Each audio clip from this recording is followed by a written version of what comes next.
नमस्कार दोस्तों, युद्ध की बड़ी खबरों में आपका स्वागत है। ईरान अमेरिका के भीतर क्या कुछ हुआ है, उससे जुड़े क्या बड़े अपडेट है वो जानेंगे, क्योंकि एक बार फिर से मिसाइल हमला हुआ है। यमन में भी मिसाइल अटैक हुआ है, स्ट्रेट ऑफ हॉर्मुज में भी अटैक हुआ है।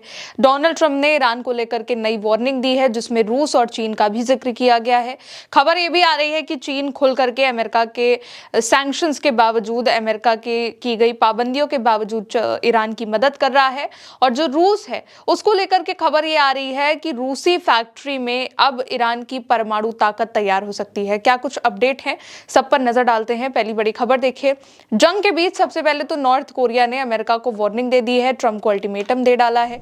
खबर यह है कि उत्तर कोरिया ने ट्रंप के इस दावे को सिरे से खारिज कर दिया है कि किम जोंग उन ने अमेरिका की पहल का जवाब देते हुए जो है बहुत ही सकारात्मक प्रतिक्रिया दी है।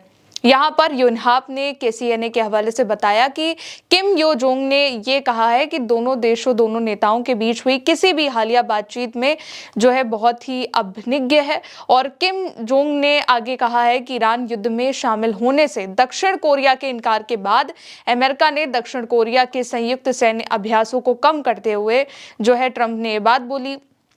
और साथ ही कम करने के ट्रंप के कदम में उत्तर कोरिया की बिल्कुल भी दिलचस्पी नहीं है। उन्होंने कहा कि अभ्यासों का पैमाना या अवधि कम करने से सैन्य अभ्यासों की उकसाने वाली और आक्रामक प्रकृति में कोई बदलाव नहीं आएगा। उत्तर कोरिया तभी किसी भी बैठक में शामिल होगा जब ट्रंप औपचारिक तौर पर परमाणु निरस्त्रीकरण की भाषा को हटा देंगे। ये घटना ट्रंप के सोमवार को किम जोंग के साथ हुई बातचीत बहुत सकारात्मक है, इस दावे के बाद हुई है। असल में डोनाल्ड ट्रंप ने कहा कि किम जोंग उनके साथ और नॉर्थ कोरिया के साथ उनके बहुत अच्छे रिश्ते हैं और उत्तर कोरिया के पास लगभग 57 बहुत ही शक्तिशाली परमाणु हथियार भी हैं। ये सब कुछ तब कहा गया जब साउथ कोरिया ने ईरान जंग में शामिल होने से मना कर दिया और अमेरिका को सीधे तौर पर ये इनकार झेलना पड़ा। इसी के बाद ट्रंप ने कहा कि उनके नॉर्थ कोरिया से अच्छे संबंध है, लेकिन नॉर्थ कोरिया ने इसको झुटला दिया है। अगली बड़ी खबर देखिए, स्ट्रेट ऑफ हॉर्मुज पर एक बार फिर से हमला हो गया है। सेंटिनेंटल-1 सैटेलाइट से मिली तस्वीरों के मुताबिक ईरान के उत्तरी गलियारे में स्थित स्ट्रेट ऑफ हॉर्मुज में एक जहाज में आग लग गई है, जबकि आमतौर पर यह जहाज ओमान के दक्षिणी गलियारे में स्थित होता है, जो कि अमेरिका समर्थित है। यह जहाज ईरान या अमेरिका का हो सकता है और उत्तरी मार्ग पर इस तरीके की यह पहली आग की घटनाओं में से एक है। अभी तक ये नहीं पता चल पाया है कि हमला किसकी ओर से किया गया है। आमतौर पर ईरान उन जहाजों को निशाना बना रहा है जो कि अमेरिका के समर्थित साउथर्न कॉरिडोर से निकलने की कोशिश करते हैं। अगली बड़ी खबर देखिए, अब यमन में भी इसी के बाद एक और जहाज पर हमला हो गया है। United kingdom maritime trade operations UKMTO ने अदन की खाड़ी से पश्चिम की ओर जा रहे एक वाणिज्यिक टैंकर से जो है घटना की सूचना की जानकारी मिलने की बात कही है। और पता चला है कि यमन के मुकाला से लगभग 136 समुद्री मील पूर्व में एक जगह पर एक अनाधिकृत नाव ने इस व्यापारिक पोत के पास आने की कोशिश करी। अधिकारियों ने अभी तक इस घटना के बारे में और ज्यादा जानकारी नहीं दी है और पोत पर उसके चालक दल की जो स्थिति है उसकी भी पुष्टि नहीं हुई है कि क्या वो सेफ है। लेकिन ये यमन की ओर जो है पहले बताया गया है कि वहां पर अटैक की कोशिश हुई है। अगली बड़ी खबर देखिए, रूस के साथ मिलकर के ईरान परमाणु ताकत तैयार करेगा। ईरान रूस संयुक्त वाणिज्य मंडल के एक बोर्ड सदस्य ने कहा है कि रशिया की रोसाटॉम के साथ जो कंपनी है उसके साथ सहयोग बढ़ाने से ईरान परमाणु प्रौद्योगिकी खरीदने के बजाय परमाणु ऊर्जा संयंत्रों का निर्माण करने में सक्षम हो सकता है। रजा रफ़ी ने कहा है कि रोसाटॉम के साथ सहयोग बढ़ने से ईरान जो है अब खरीदार नहीं रहेगा परमाणु ऊर्जा का, बल्कि खुद ही परमाणु ऊर्जा संयंत्रों का निर्माण कर सकता है। ये भी कहा कि रूसी ठेकेदारों ने ईरान के बुशहर परमाणु ऊर्जा संयंत्र के दूसरे और तीसरे चरण पर काम फिर से शुरू कर दिया है। अगर ईरान रूस की कंपनी रोसाटॉम जो है, जो कि परमाणु ऊर्जा के क्षेत्र में काम करती है, इसके साथ ज्यादा सहयोग करता है, दोनों के बीच में डील होती है, तो ईरान सिर्फ परमाणु तकनीक खरीदने वाला देश नहीं रहेगा, बल्कि वो खुद परमाणु बिजली यानी परमाणु पावर प्लांट बनाने में भी कैपेबल हो जाएगा। यानी कि रशिया ईरान की मदद कर सकता है। अगली बड़ी खबर देखिए, ईरान ने नई मिसाइलों से, नए हथियारों से हमला करने का भी ऐलान कर दिया है।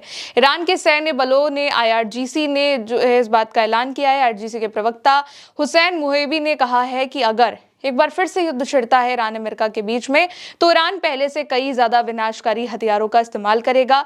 मोहेबी ने कहा कि इन बदलावों में नई पीढ़ी के युद्धक हथियार और ज्यादा सटीक और मारक क्षमता वाली मिसाइलें शामिल हो सकती हैं। ये भी कहा कि यमन के ईरान समर्थित हूतियों की जो सैन्य क्षमता है वो हाल के सालों में बढ़ी है, और उसका तर्क यह है कि सऊदी अरब इस समूह को नियंत्रित करने या खुद को उनके हमलों से बचाने में असमर्थ होगा। यानी कि ईरान ने खुल करके जंग को बढ़ाने का ऐलान कर दिया है कि अगर फिर से युद्ध शुरू होता है तो ईरान नए हथियारों से, नई मिसाइलों से और ताकतवर हमला करेगा। अगली बड़ी खबर, युद्ध के बीच चाइना ने ईरान की सबसे ज्यादा मदद करी है। खबर यह है कि ईरान से तेल का सबसे बड़ा आयातक देश चाइना है। ईरान के खिलाफ अमेरिका के दबाव को खारिज करते हुए चाइना कह रहा है कि सैंक्शन और दबाव से समस्या का समाधान नहीं होगा और सभी पक्षों से जिम्मेदार कदम उठाने और राजनयिक माध्यमों से स्थिति को हल करने का आह्वान कर रहा है। साथ ही चाइना लगातार ईरान से तेल भी खरीद रहा है। इस नजरिए से जो चाइना है वो ईरान की मदद कर रहा है। भले ही अमेरिका कितना भी किसी देश पर प्रेशर बना ले कि वो ईरान से तेल ना खरीदे, लेकिन चाइना ये खुल करके कर रहा है और अमेरिका के सभी दावों की धज्जियां भी उड़ती हुई दिखाई दे रही है। अगली बड़ी खबर देखिए, ईरान को चीन और रूस के साथ के बाद अमेरिका ने उन्हें धमकी दी है। यानी कि ट्रंप धमकी दे रहे हैं कि वो रूस और चीन के खिलाफ कड़ा रुख अपनाएंगे क्योंकि ये देश ईरान की मदद करते हैं। ट्रंप ने ट्रुथ सोशल पर एक पोस्ट किया है और ईरान के खिलाफ किसी देश के विरुद्ध अब तक का सबसे बड़ा आर्थिक कार्रवाई करने का ऐलान किया है। ट्रंप ने कहा है कि अमेरिका सीधे चीन और रूस को निशाना बना सकता है। इनडायरेक्टली उन्होंने इस मैसेज को लिखा है और कहा है कि कोई भी देश जो अपने वित्तीय संस्थानों, व्यवसायों, हवाई अड्डों या फिर सरकारी संस्थाओं को ईरान को किसी भी प्रकार की सहायता प्रदान करने की परमिशन देगा, उसे खुद भारी आर्थिक परिणामों का सामना करना पड़ेगा। यानी कि जो भी देश ईरान की इनडायरेक्टली मदद करेंगे, उसमें इन्वॉल्व होंगे, तो उनको भी इकोनॉमिकली जो है चीजों को झेलना पड़ेगा और इसके बेहद बेकार परिणाम होंगे, ये बात अमेरिका कह रहा है। तेल की तस्करी, अदला बदली लाइनें, नकल हस्तांतरण, विनिमय केंद्र, जहाज पंजीकरण केंद्र, फर्जी कंपनियां, ये सब का जिक्र किया है और ट्रंप ने इसको एक बड़े पैमाने पर बहुत आर्थिक युद्ध भी बताया है और इसे आर्थिक डी डे कहा हुआ है, जिसका पोस्ट उन्होंने अपने ट्रुथ सोशल पर लिखा हुआ है। और साफ तौर पर अगर आसान भाषा में बताएं तो उन्होंने उन देशों को ये वार्निंग दी है जो ईरान की मदद करते हैं या फिर ईरान के पक्ष में रहते हैं कि जो भी देश ईरान का किसी ना किसी तरीके से भले ही वो व्यापार के जरिए साथ देंगे, उन्हें इसके गंभीर परिणाम भुगतने होंगे। फिलहाल अगली बड़ी खबर देखिए, ईरान के विदेश मंत्री अब्बास अरागची ने डोनाल्ड ट्रंप की धमकियों का जवाब दिया है। ईरान के विदेश मंत्री अब्बास अरागची ने कहा है कि अमेरिका के राष्ट्रपति डोनाल्ड ट्रंप द्वारा ईरान के खिलाफ धमकी दिए गए आर्थिक युद्ध को अमेरिका के कर्ज और बढ़ती ब्याज दरों से ध्यान हटाने का प्रयास है। उन्होंने कहा कि विफल नीतियों पर अड़े रहने से केवल और अधिक हार और ईरानियों की शत्रुता ही बढ़ेगी। अमेरिकी आर्थिक आतंकवाद वैश्विक अर्थव्यवस्था और संप्रभुता के लिए खतरा है। ट्रंप ने असल में कहा था कि जो भी देश अपने संस्थानों या फिर व्यवसायों को ईरान के किसी भी प्रकार की मदद देने की परमिशन देंगे, उन्हें गंभीर आर्थिक परिणामों का सामना करना पड़ेगा। साथ ही उन्होंने अमेरिका के साथ समझौता करने में तेहरान की विफलता का हवाला भी दिया और इसी का जवाब यहाँ पर अब्बास अरागची ने दिया है कि अमेरिका अपनी हार छिपाने के लिए इस तरीके की बात करता है, खास करके डोनाल्ड ट्रंप इस तरीके के धमकी भरे पोस्ट करते हैं। अब आखिरी बड़ी खबर देखिए, जंग में अमेरिका का बुरा हाल हो चुका है। जो डोनाल्ड ट्रंप चाह रहे थे कि अमेरिका ईरान को नो न्यूक्लियर डील पर ले आए, अब वही अमेरिका ईरान से स्ट्रेट ऑफ हॉर्मुज के लिए लड़ रहा है। ईरान की संसद के उपाध्यक्ष ने कहा है कि अमेरिका का ध्यान ईरान के परमाणु कार्यक्रम से हट करके स्ट्रेट ऑफ हॉर्मुज पर केंद्रित होना तेहरान के खिलाफ सैन्य गठबंधनों की विफलता को दर्शाता है। और उन्होंने कहा, तर्क दिया कि स्ट्रेट ऑफ हॉर्मुज पर ईरान के कंट्रोल ने उनके विरोधियों की रणनीति को बिगाड़ दिया है। कहा कि परमाणु अप्रसार संधि से संबंधित ऑप्शन सहित बाकी उपलब्ध रक्षात्मक साधनों का उपयोग करने के संबंध में सर्वोच्च राष्ट्रीय सुरक्षा परिषद का रुख संयुक्त राज्य अमेरिका को एक स्पष्ट संदेश देता है। कुल मिलाकर के उन्होंने ये कहा है कि जो जंग की शुरुआत में अमेरिका कह रहा था कि हम ईरान को परमाणु हथियार नहीं बनाने देंगे, ईरान का जितना भी हाईली एनरिच्ड यूरेनियम है उसको नष्ट कर देंगे, अपने कब्जे में ले लेंगे, अब वही अमेरिका ईरान से एक स्ट्रेट ऑफ हॉर्मुज नहीं खुलवा पा रहा है और ना ही एक कंप्लीट सीज फायर डील करवा पा रहा है। कुल मिलाकर के अमेरिका की हार का जिक्र यहां पर ईरान ने किया है। साथ ही अब अमेरिका उन देशों को भी धमकी दे रहा है जो ईरान की मदद के लिए आगे बढ़ रहे हैं, क्योंकि हमने यही देखा है कि लगातार रशिया हो या फिर चाइना हो, इन लोगों ने हमेशा ईरान के तरफ का रुख अपनाया है और अमेरिका के हमलों को भी गलत बताया है।